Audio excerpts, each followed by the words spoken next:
Hello students, welcome to science वाला भैया। तो आज हम लोग का लेक्चर 3 है। तो आज देखेंगे कि हम लोग क्या क्या पढ़ते हैं लेक्चर 3 में। और हम लोग पहले देख लेते हैं कि कल क्या क्या पढ़े थे। तो सबसे पहले कल हम लोग क्या क्या पढ़े थे। कल हम लोग पढ़े थे, एक बार ओवरव्यू कर लेते हैं कि हम लोग क्या क्या पढ़े थे।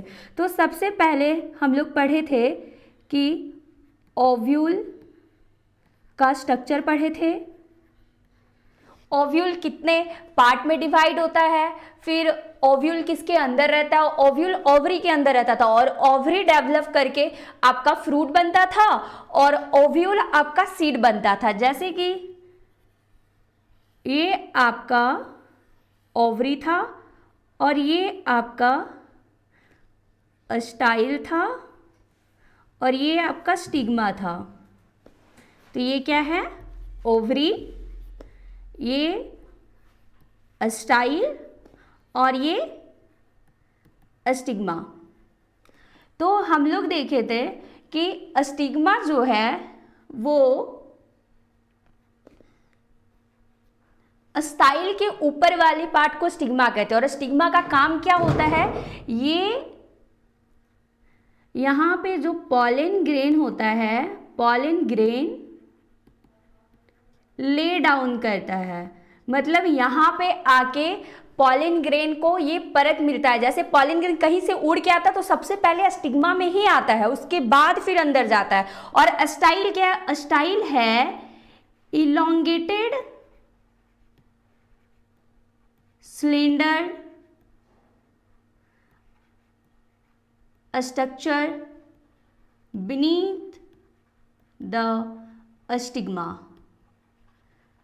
स्टाइल है, स्टाइल मारता है, वो एकदम सुराहीदार स्ट्रक्चर में रहता है, मतलब इलोंगेटेड रहता है। और उसका जो मतलब सुराहीदार, मतलब वो सिलेंडर स्ट्रक्चर का होता है। सिलेंडर देखे ना इस टाइप का, हम लोग तो ये 2D में बना है इसलिए ये सिलेंड्रिकल नहीं दिख रहा है, ये लंबा सा दिख रहा है, पर ये सिलेंड्रिकल होता है। और ये अस्टिग्मा के नीचे है, कहाँ है, अस्टिग्मा के नीचे। और ये ओवरी है, ये बेसल पार्ट होता है।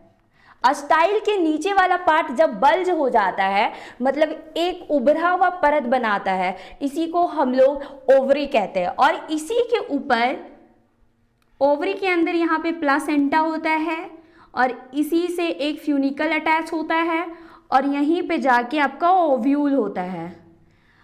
अब हम लोग ओव्यूल को देखते हैं कि ओव्यूल का स्ट्रक्चर क्या था। तो कल हम लोगों ने पढ़ा था कि ओव्यूल आपका नॉर्मल स्ट्रक्चर में होता है और एनसीईआरटी में जो ओव्यूल का स्ट्रक्चर दिया है वो एनाट्रोपस। अब एनाट्रोपस क्या होता है, एनाट्रोपस होता है कि ओव्यूल को जब उल्टा करके देखते हैं और माइक्रोपाइलर एंड और चालाजा एंड दोनों अपोजिट होते हैं। और मैक्सिमम एंजियोस्पर्म में आपका ओव्यूल जो होता है वो एनाट्रोपस होता है। जैसे कि कल मैंने पढ़ाया था, जो जो नहीं देखे तो सबसे पहले वो वीडियो जाके देखें और कमेंट करें। तो मैं आज फिर से आपको थोड़ा ओव्यूल पढ़ाती हूँ।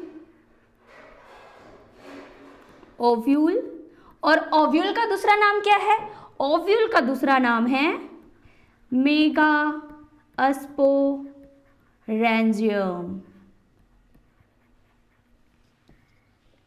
तो सबसे पहले हम लोग ओव्यूल बनाते हैं और इसके ऊपर कौन सा वाल था, इसके ऊपर 2 इंटेग्यूमेंट्स था जो इसको प्रोटेक्ट करता था।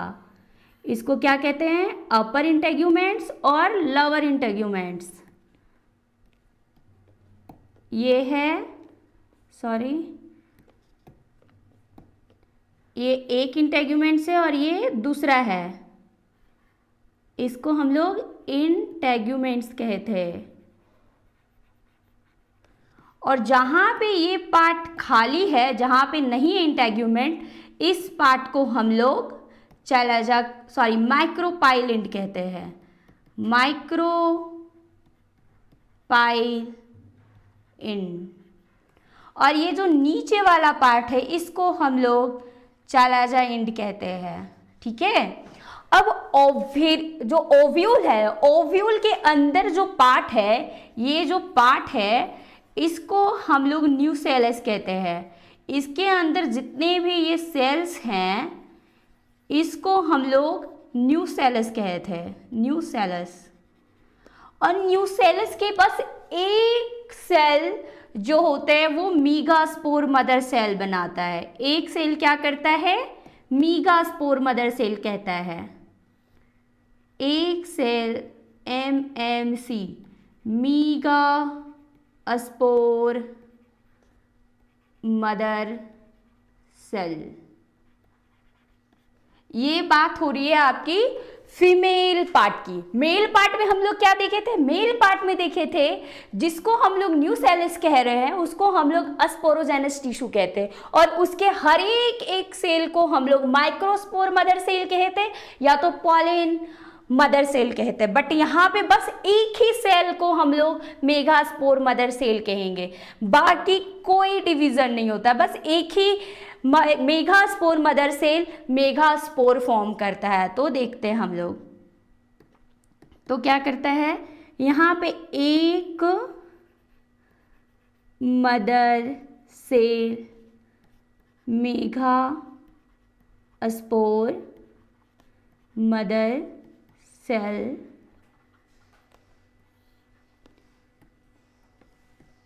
मियोसिस करके 4 मेगा स्पोर्स बनाते हैं जिसको हम लोग टेट्राड कहते हैं। 1 2 3 और ये रहा 4। तो कितने बने? एक माइसोसिस मतलब एक मायोसिस होता है, मियोसिस होता है मेगापॉलिन मदर सेल में, तो वो 4 मेगास्पोर बनाता है। पर ये जो 4 मेगास्पोर है वो बाद में 3 डीजेनरेट होता है और एक फंक्शनल रहता है। जैसे एक 4 मेगास्पोर मदर सेल बना, 4 मेगास्पोर बना, जिसमें से ये तीनों जो होते हैं वो नॉन फंक्शनल होता है, और ये एक होता है ये फंक्शनल होता है। अब ये फीमेल बॉडी का पार्ट हो रहा था। अब हम लोग मेल बॉडी में क्या पढ़े थे? मेल बॉडी में हम लोग पढ़े थे कि वहां पे 4 माइक्रोस्पोर बनता है और 4 माइक्रोस्पोर फिर से वो सारे पॉलन ग्रेन बनते हैं। बट यहाँ पे बस एक ही मेगा स्पोर आपके एम्ब्रियो सैक बनाएंगे। तो हम लोग इसको पढ़ते हैं आगे अच्छे से स्ट्रक्चर बना के। तो चलिए, पहले ये रहा ओव्यूल और ये इंटेग्यूमेंट,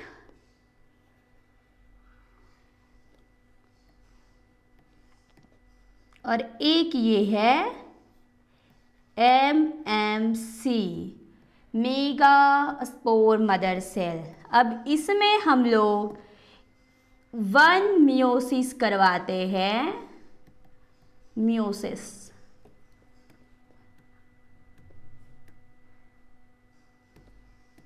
तो ये बनाता है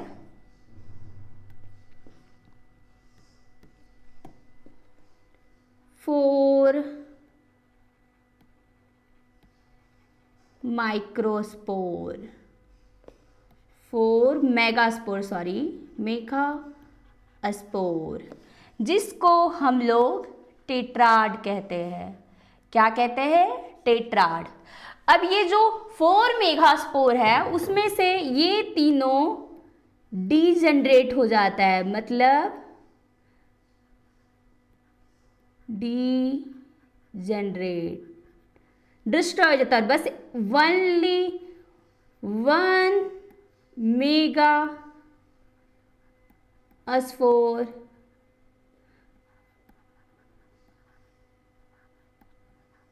ओनली 1 फंक्शनल मेगास्पोर बचता है। अब ये 1 मेगास्पोर क्या करता है, आइए नीचे देखते हैं। फिर ये फंक्शनल मेगास्पोर है,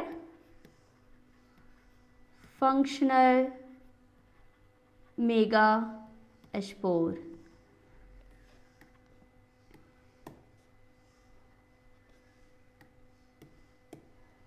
ये सेल जो है फंक्शनल मेगास्पोर है वो इनलार्ज हो जाता है। इनलार्ज मतलब बड़ा हो जाता।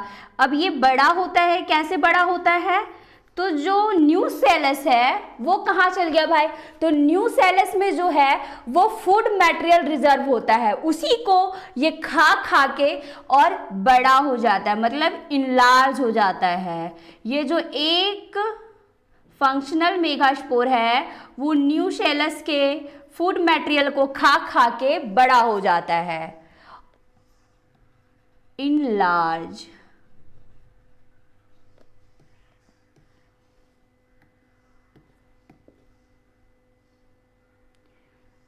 अब ये जो एक मेगास्पोर के न्यूक्लियस था, इसमें हम लोग एक माइटोटिक डिवीजन करते हैं, first mitotic division, first mitosis.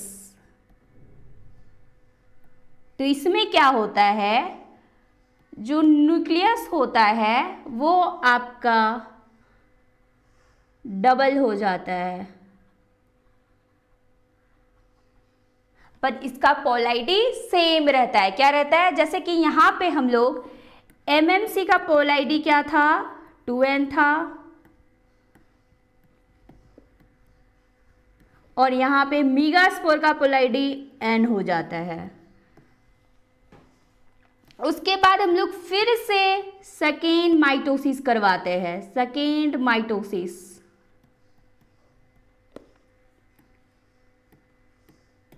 फिर से यहाँ पे जो जो न्यूक्लियस होता है, सेल नहीं, जो न्यूक्लियस होता है फिर से वो 2 का 4 हो जाता है। तो यहाँ पे जो न्यूक्लियस है, सेल डिवाइड नहीं हो रहा है, यहाँ पे न्यूक्लियस डिवाइड हो रहा है। तो यहाँ पे 2 न्यूक्लियस का फिर से 4 हो जाता है, ठीक है। उसके बाद फिर से हम लोग एक माइटोसिस करते हैं, थर्ड माइटोसिस, और फिर ये 4 सेल है वो 4 न्यूक्लियस है वो 8 न्यूक्लियस में कन्वर्ट हो जाता है। जो ये 4 न्यूक्लियस है, सेल एक ही है पर न्यूक्लियस आपके 8 हो गए। न्यूक्लियस कितने हो गए? 8। 1 2 3 4 5 6 7 8 न्यूक्लियस, ठीक है। अब क्या होगा? अब हम लोग इससे क्या देखे कि वहां पे क्या होता था, जो मेल पार्ट है वहां पे होता था माइक्रोस्पोर के बाद बस 2 माइटोसिस होता था, ठीक है। पर यहाँ पे क्या हो रहा है? यहाँ पे हो रहा है एक ही फंक्शनल मेगास्पोर है और इसमें 3 कंटिन्यूअस माइटोसिस हो रहा है, और उसके बाद 8 न्यूक्लियर सेल बन रहा है। मतलब एक ही सेल है और उसमें 8 न्यूक्लियर, मतलब न्यूक्लियर है, एक न्यूक्लियस है, 8 न्यूक्लियस, ठीक है। जैसे ये सेल है एक और इसमें 8 न्यूक्लियस है। अब इसके आगे हम लोग क्या है, तो कभी कभी क्या होता है, इसमें एक ही फंक्शनल मेगास्पोर है और इसी से एम्ब्रियो सैक बनता है, एम्ब्रियो सैक। इसी को हम लोग बोलते हैं मोनोस्पोरिक डेवलपमेंट। क्या बोलते हैं? Monosporic development. मतलब यहाँ पे बस एक ही स्पोर से एम्ब्रियो सैक बन रहा है, मतलब फीमेल गेमेटोफाइट बन रहा है, इसलिए इसको हम लोग मोनोस्पोरिक डेवलपमेंट कहते हैं, मोनोस्पोरिक डेवलपमेंट। अब हम लोग की बारी आई कि ये न्यूक्लियस है उसको अरेंज कैसे करें। तो चलिए देखते हैं, अरेंज करते हैं। यहाँ पे सबसे पहले हम लोग लिख दे रहे हैं कि ये हो रहा है nuclear division, nuclear division.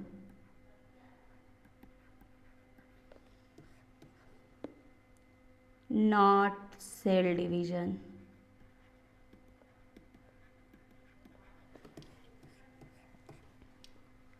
Continuous mitosis होता है, सॉरी यहां पे क्या हो रहा है,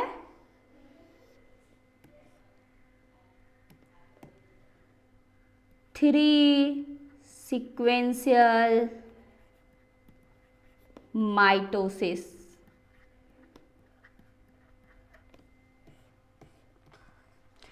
अब हम लोग इसको अरेंज करते हैं। तो सबसे पहले ये हो गया आपका मेगास्पोर, इसके अंदर सेल, ये जो बड़ा वाला सेल था,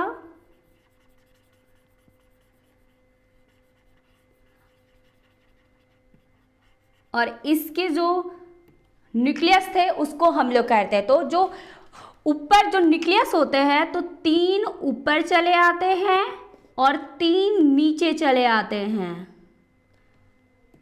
स्ट्रक्चर में थोड़ा मैं बड़ा बनाती हूँ, नहीं तो समझ नहीं आएगा।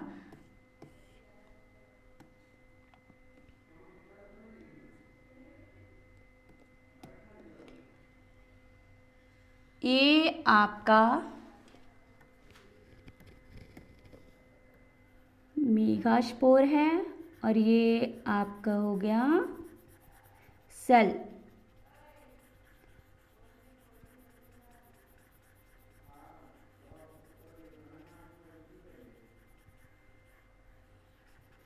अब जो उसमें 8 न्यूक्लियस था उसमें 3 ऊपर चल जाएंगे और 3 नीचे आ जाएंगे, और जो 2 बचे रहेंगे वो सेंटर में चले आएंगे।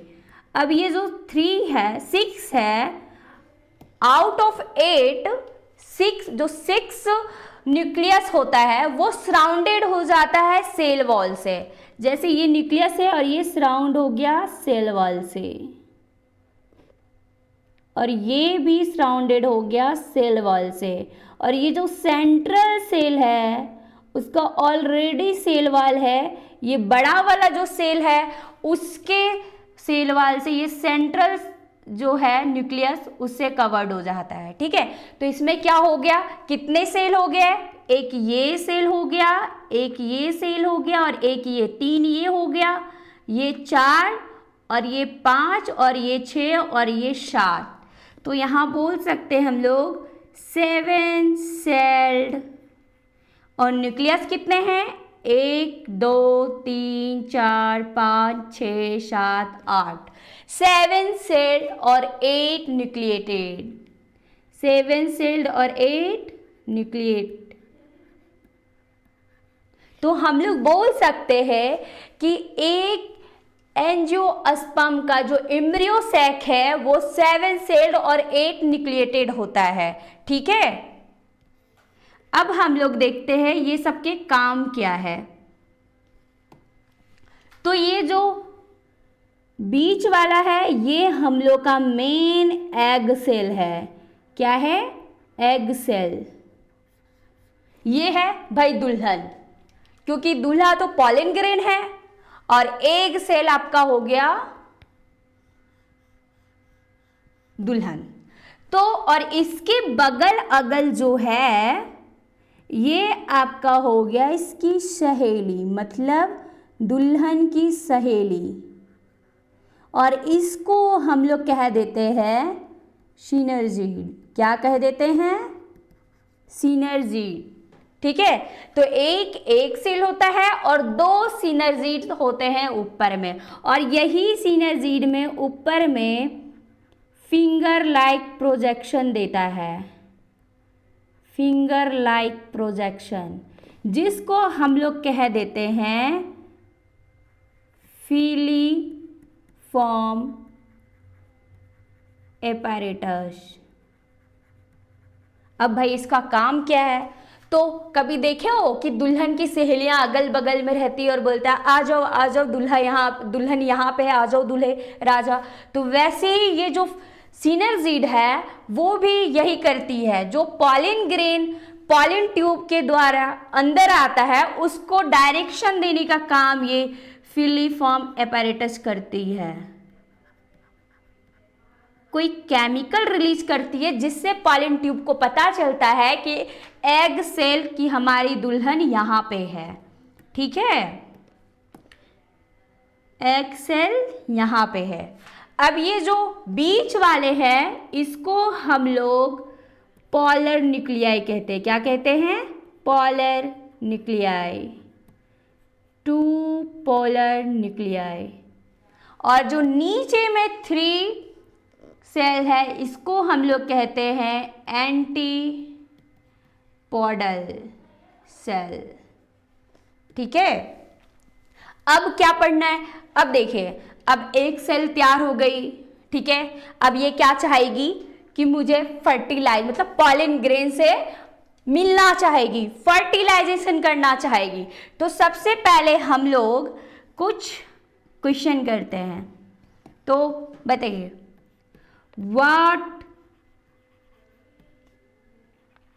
Will be the ploidy of the shell of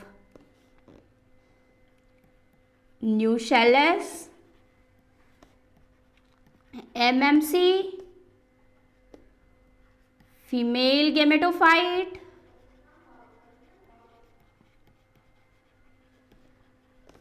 and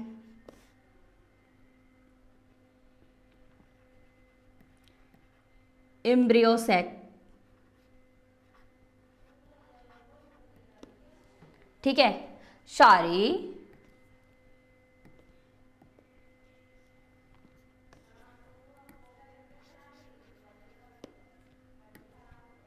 हाँ बताइए। तो हम लोग देखे थे कि जो न्यूसेलिस था वो 2n था, उसकी प्लोइडी क्या थी? 2n। और जो MMC था उसका भी कोई डिवीजन उस टाइम तक हुआ नहीं था, तो उसकी भी प्लोइडी थी 2n। उसके बाद हम लोग बनाए थे मेगा स्पोर। ठीक है, तो जो मेगा स्पोर था वो भी क्या था? n था। ठीक है, अब हम लोग चलते हैं आगे की ओर। अब इसके बाद क्या करना है? अब करना है पॉलिनेशन, कि एग सेल कैसे फर्टिलाइज होगा पॉलन ग्रेन से, कैसे मिलेंगे वो लोग। अब सेम प्लांट में रहे तो थोड़ा इजी है कि मिल जाते हैं, पर अगर दूर दूर प्लांट हो तो कौन मिलाएगा उन लोग को? तो वो लोग को मिलाता है पॉलिनेटर्स। तो अब पॉलिनेटर्स कौन कौन होते हैं? तो पॉलिनेटर्स में हम लोग को वाइंड मतलब एयर, हवा उड़ता है तो वो इधर से उधर पॉलिनेशन मतलब पॉलिनेशन करवाएगा। जैसे कोई पॉलन ग्रेन है तो हवा उड़ रहा है तो पॉलन ग्रेन उड़ के चला गया स्टिग्मा पे दूसरे जगह। फिर इंसेक्ट्स हो सकते हैं, बाय वाटर हो सकता है, मतलब पानी में है तो पानी से बहता बहता भी जाके पानी के द्वारा जाके भी स्टिग्मा में चिपक सकता है और पॉलिनेशन हो सकता है। ठीक है, तो अब हम लोग की जो टॉपिक आई वो है पॉलिनेशन। क्या है? पॉलिनेशन।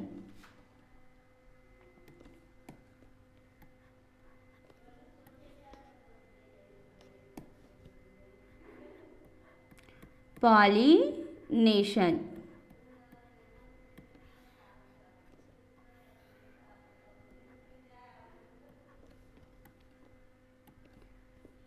भाई दुल्हन भी तैयार है, अब सिर्फ दूल्हे का वेट किया जा रहा है। तो अब इन लोग दोनों को मिलाने के लिए कोई तो होना चाहिए जिसको हम लोग पॉलिनेटर कहते हैं। जो दूल्हे और दुल्हन मतलब एक सेल और पॉलिन को मिलाने का काम करता है उसको हम लोग पॉलिनेटर कहते हैं। क्या कहते हैं? पॉलिनेटर। अब पॉलिनेशन को हम लोग सोर्स ऑफ पॉलन ग्रेन के बेस पे 3 भागों में बांटते हैं। पॉलिनेशन को किसके बेस पे बांटते हैं? On the basis of source of pollen grain. तो फर्स्ट होता है ऑटोगैमी। ऑटोगेमी, ऑटोगेमी मतलब क्या समझते हैं? ऑटोगेमी होता है कि सेम प्लांट में, सेम फ्लावर में अगर फर्टिलाइजर होता है, मतलब पॉलिनेशन होता है कि एक सेल जो है वो मतलब पॉलिन ग्रेन है वो पॉलिन ट्यूब के द्वारा स्टिग्मा में अंदर जाके पॉलिनेट करता है, उसी को हम लोग ऑटोगेमी कहते हैं। ऑटोगेमी का मतलब है same flower of same plants. जैसे कि देखते हैं, यहाँ पे एक फ्लावर है प्लांट का,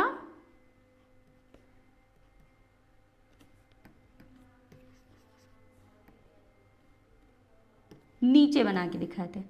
यहाँ पे एक प्लांट है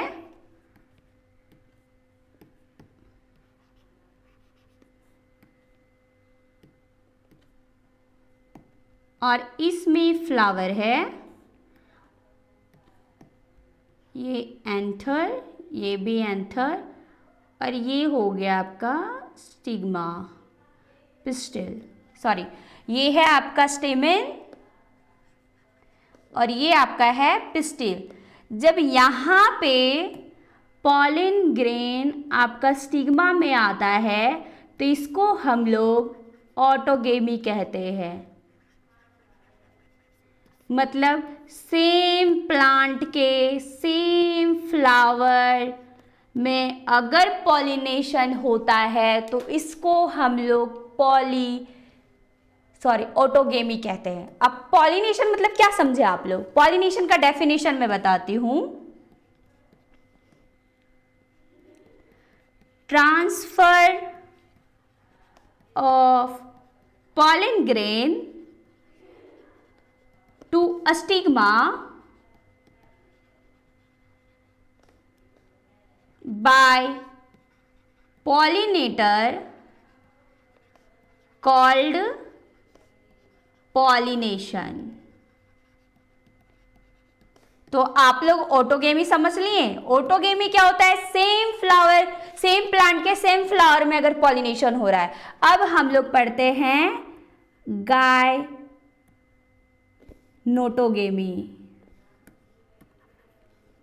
गायनोटोगेमी। अब गायनोटोगेमी क्या होता है?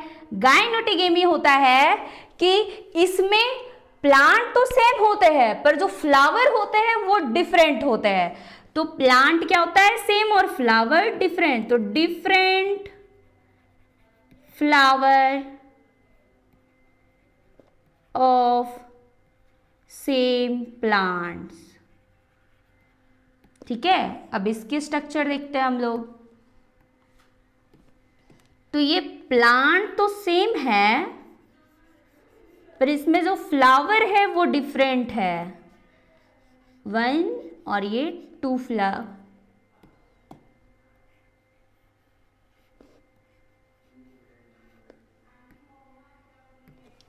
देखिए, एंथर,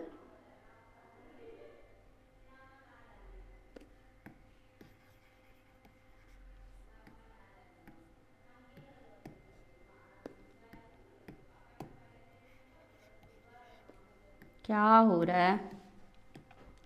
ये आपका एंथर हो गया और ये आपका पिस्टिल हो गया। अब ये एंथर जो आके यहाँ पे स्टिग्मा के पास आता है तो ये तो क्रॉस पॉलिनेशन को दर्शाता है। ऑटोगेमी को हम लोग सेल्फ पॉलिनेशन भी कहते हैं। Self pollination. तो सेल्फ पॉलिनेशन अच्छा नहीं होता क्योंकि ये इनब्रीडिंग डिप्रेशन देता है। अब इनब्रीडिंग डिप्रेशन क्या होता है? ये होता है कि जब कोई 2 गैमेट अगर फ्यूज होता है सेम पेरेंट के तो वो होता है कि फर्टिलिटी को घटा देता है। जैसे हम लोग देखते हैं ना कि भाई बहन का शादी अच्छा नहीं माना जाता क्योंकि वो फर्टिलिटी को घटा देता है ऑफ स्प्रिंग के। तो इसीलिए ये जो ऑटोगैमी होता है इसको सही नहीं मानते हैं नेचर में। ठीक है, तो अब ये जो गायनेटोगेमी है,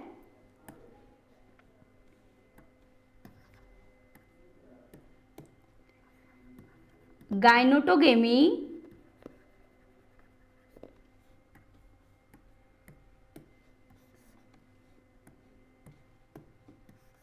ये डिफरेंट फ्लावर में तो हो रहा है, पर अल्टीमेटली तो ये लोग का जो जेनेटिक मेकअप है वो तो सेम है ना, मतलब वेरिएशन तो है नहीं, दूसरे प्लांट का तो है नहीं, वेरिएशन है ही नहीं इसमें, तो जेनेटिक मेकअप जो है वो सेम है क्योंकि ये दोनों जो फ्लावर है वो एक ही प्लांट के है। तो ये क्रॉस पॉलिनेशन दर्शाता तो है, क्रॉस पॉलिनेशन दर्शाता तो है, but genetically it is autogamy. मतलब ये क्रॉस पॉलिनेशन दर्शा तो रहा है पर ये जेनेटिकली अगर इसको हम लोग देखते हैं तो ये ऑटोगैमी ही कहलाता है। जैसे ऑटोगैमी में भी क्या है, सेमी प्लांट था और उसके दो फ्लावर, एक ही फ्लावर में दोनों चीज हो रहा था, बट इसमें डिफरेंट फ्लावर हो गया, पर जड़ तो एक ही है ना, वेरिएशन तो आ ही नहीं रहा है, जेनेटिक जो मेकअप है वो तो सेम ही है, तो इसमें इसको भी हम लोग उसको इतना अच्छा नहीं मानते हैं। अब जो थर्ड टाइप है वो आता है जीनोगेमी, और ये सबसे बेस्ट होता है। ये क्या है, different flower of different plants. ठीक है, पर इसके जो स्पेसीज होते हैं, प्लांट के स्पेसीज को तो सेम ही होना पड़ेगा, नहीं तो वो पॉलिनेशन फर्टिलाइज ही नहीं करेगा, पॉलिन ग्रेन एक सेल से मिलेगा ही नहीं। तो जीनोगेमी कैसे बेस्ट है, क्योंकि इसमें डिफरेंट फ्लावर भी है और डिफरेंट प्लांट के फ्लावर यहाँ पे है, तो इसीलिए, और यहाँ पे जेनेटिक वेरिएशन भी दिख रहा है, इसीलिए हम लोग जीनोगेमी को सबसे बेस्ट मानते हैं। अब ऑटोगेमी क्या है, ये इस टाइप के जो प्लांट्स और फ्लावर होते हैं, इस टाइप के प्लांट में एक ही फ्लावर में मेल और फीमेल रिप्रोडक्टिव ऑर्गन दोनों पाया जाता है, इस टाइप को हम लोग बाइसेक्सुअल प्लांट्स कहते हैं। ऑटोगैमी जो है वो कभी शो नहीं करेगा यूनिसेक्सुअल प्लांट में।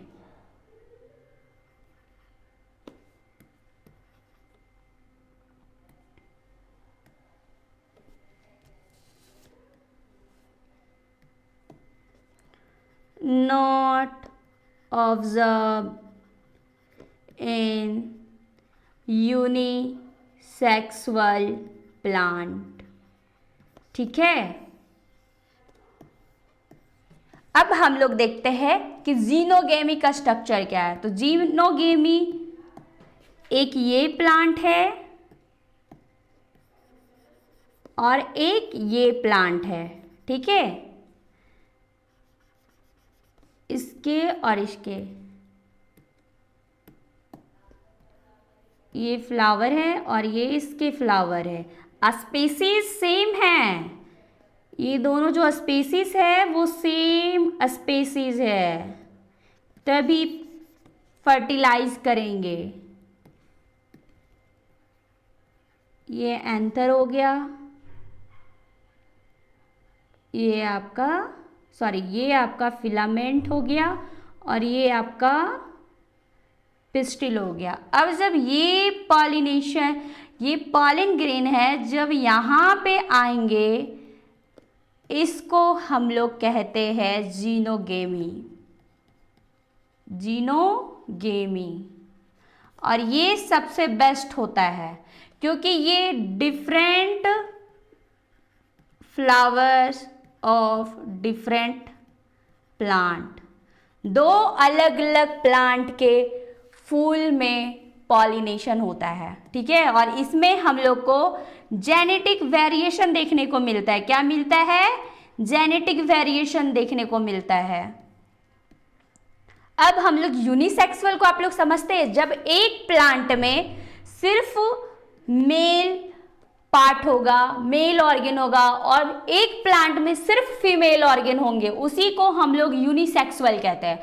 तो क्या कभी भी ऑटोगैमी यूनिसेक्सुअल में पॉसिबल है? हो ही नहीं सकता है।